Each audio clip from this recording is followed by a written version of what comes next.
Nous, donc, on est en recherche active de main-d'œuvre.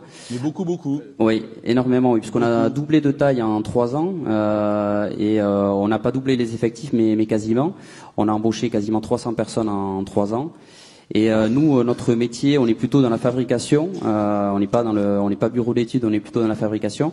Et donc, on cherche du personnel qualifié, mais plutôt des ouvriers. Donc ça peut être des chaudronniers, des usineurs, des ajusteurs-monteurs, des soudeurs. Hein, c'est principalement nos métiers aujourd'hui. Et on ne trouve pas de personnel qualifié. Et ça, c'est vraiment très problématique. Mais c'est votre faute, parce qu'en fait, c'est vous qui avez trop d'activité par rapport à ce qui...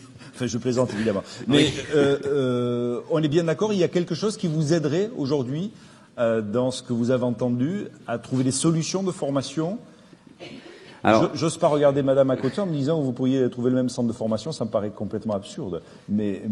Aujourd'hui, clairement, nous, on a peut-être mal cherché, mais on n'a pas trouvé quelque chose qui correspond à nos attentes, puisque si on se retourne un petit peu vers les centres de formation, le système éducatif, on n'a pas trouvé nous aujourd'hui de solution pour résoudre ces problèmes d'emploi. On recrute surtout sur ces thèmes-là un jeune qui a envie d'apprendre et qui est motivé et qui a un bon état d'esprit et donc on met un tuteur en face et on le forme.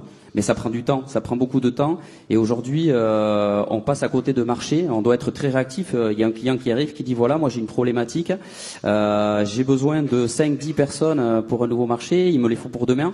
Et nous, on lui dit, écoutez, monsieur le client, il nous faudra un petit peu de temps d'adaptation, mais c'est pas une semaine ou un mois, c'est des fois 1 an ou 2 ans.